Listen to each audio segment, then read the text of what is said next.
Hi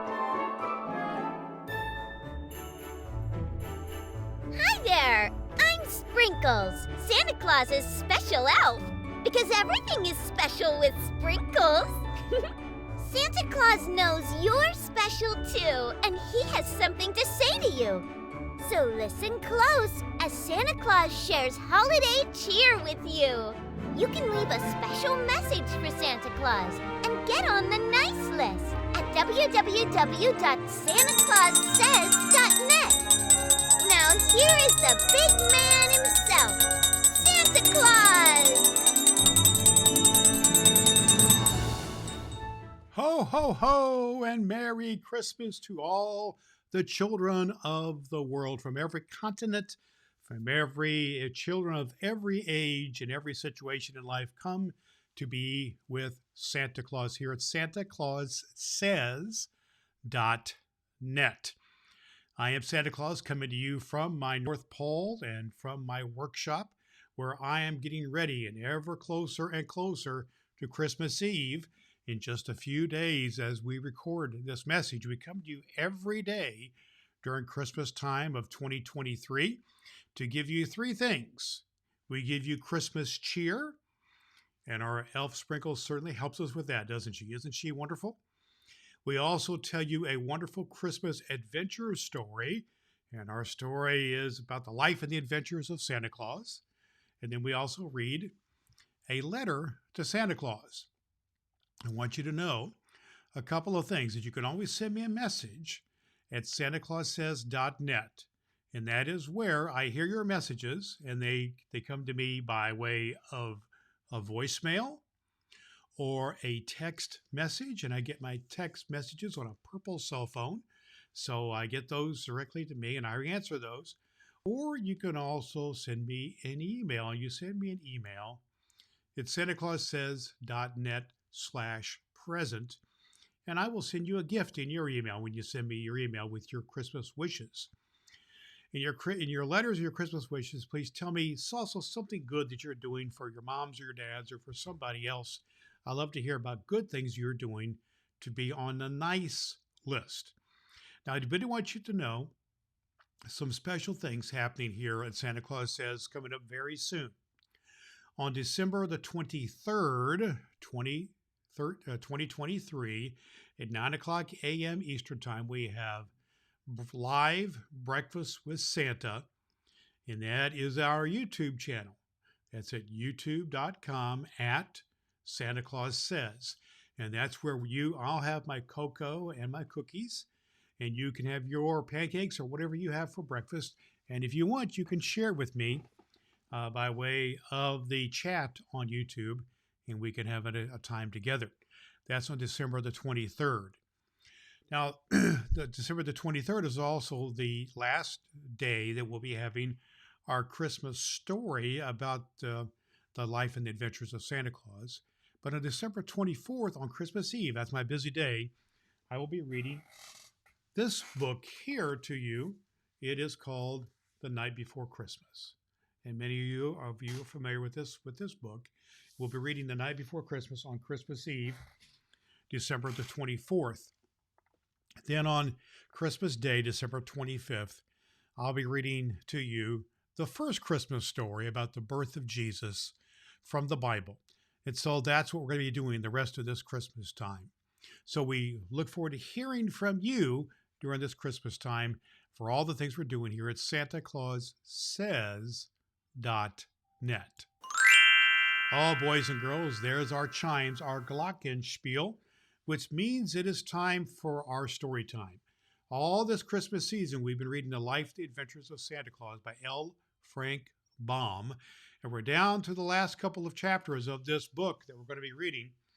L. Frank Baum also wrote the book called The Wizard of Oz, and this book is being brought to you by the good people at the Gutenberg Project who allow us to read this book. Today's chapter that we are reading is called remember last episodes we were talking about Christmas Eve, how Santa Claus went to visit all the homes on Christmas Eve. And here now we're talking about how the stockings were hung by the chimneys. This is from chapter 11 of the second part of the book, which is about the manhood of Jesus. So we're going to read about how the first stockings were hung by the Chimneys. So let's begin. When you remember that no child until Santa Claus began his travels had ever known the pleasure of possessing a toy, you will understand how joy crept into the homes of those who had been favored with a visit from the good man, and how they talked of him day by day in loving tones. They were honestly grateful for his kindly deeds. It is true the great warriors and mighty kings and clever scholars of the day were often spoken of by the people, but no one of them was so greatly beloved as Santa Claus, because none other was so unselfish as to devote himself to making others, children, happy. For a generous deed lives longer than a great battle or a king's decree or a scholar's essay, because it spreads and leaves its mark on all nature and endures through many generations. The bargain made by the Canuck prince changed the plans of Claus for all future time. For being able to use the reindeer on but one night of each year, he decided to devote all the other days to the manufacture of playthings, and on Christmas Eve to carry them to the children of the world. But a year's work would, he knew, result in a vast accumulation of toys, so he resolved to build a new sledge that would be larger and stronger and better fitted for swift travel than the old and the clumsy one.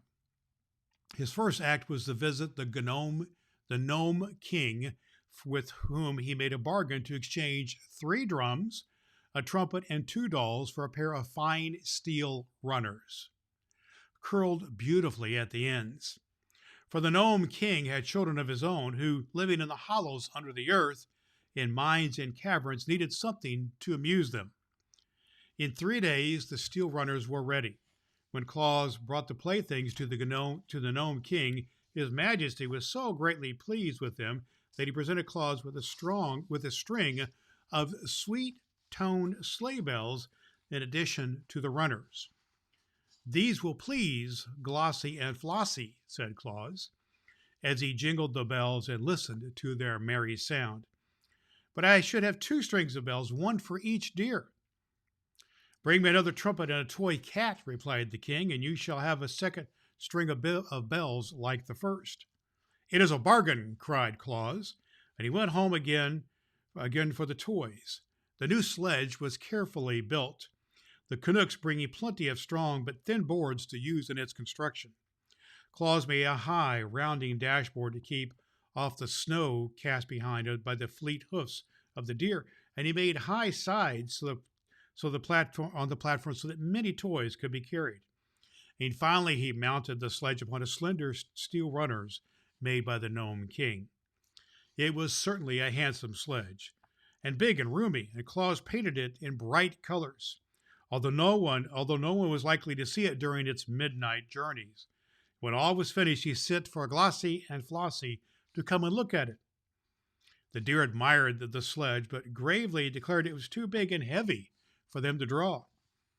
"We might pull it over the snow, to be sure," said Glossie, "but we would not pull it fast enough to be able to visit the faraway cities and villages and return to the forest by daybreak."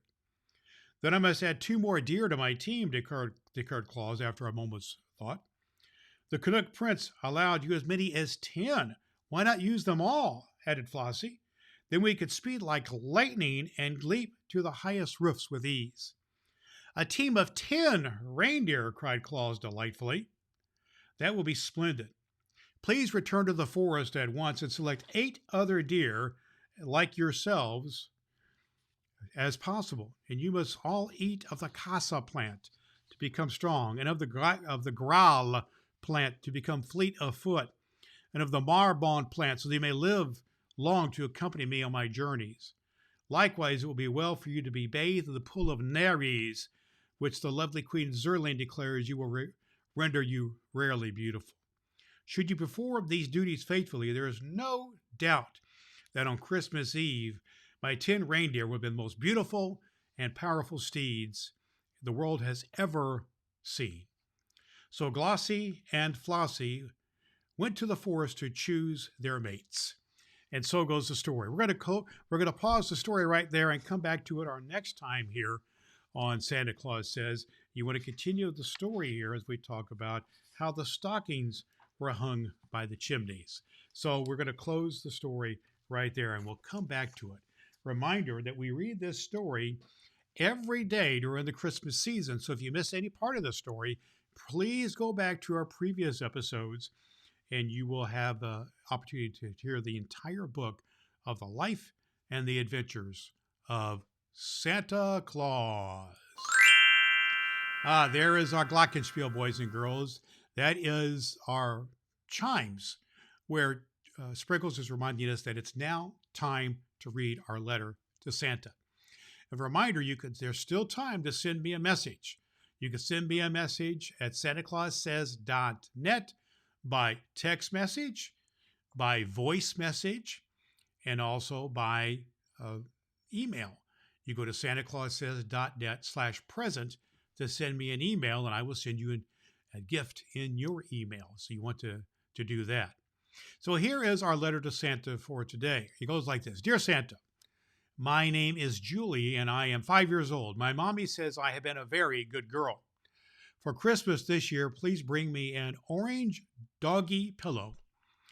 And bring me an orange and a alphabet apple. And a swing for my room. Thank you very much, your friend, Julie. Oh, Julie, what a wonderful letter that is.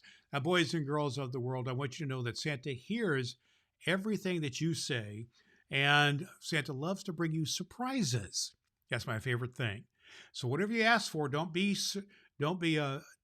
understand that what I love to do more than anything else is to bring you surprises. So please enjoy them, whatever Santa Claus brings you this year for Christmas. And don't forget on Christmas Eve to leave me cookies and hot cocoa. That's what I love.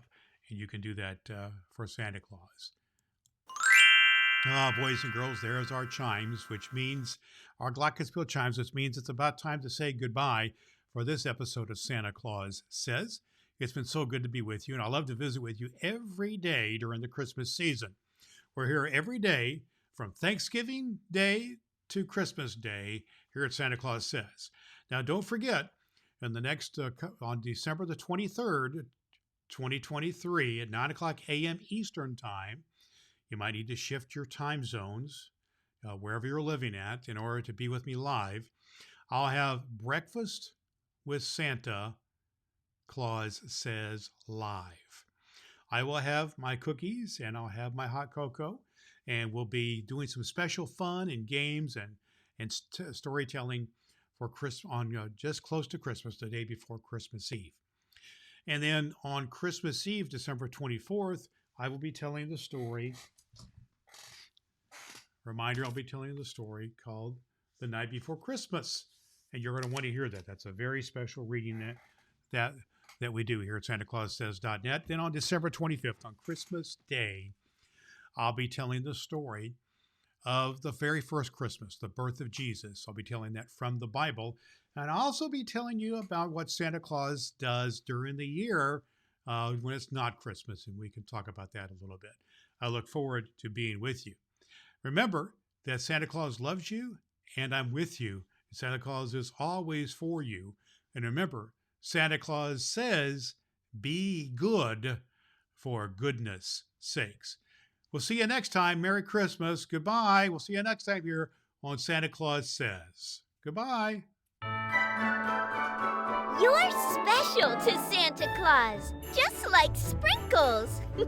Get on Santa's nice list at SantaClausSays.net and watch Santa Claus Says on YouTube. Tell him Sprinkles sent you.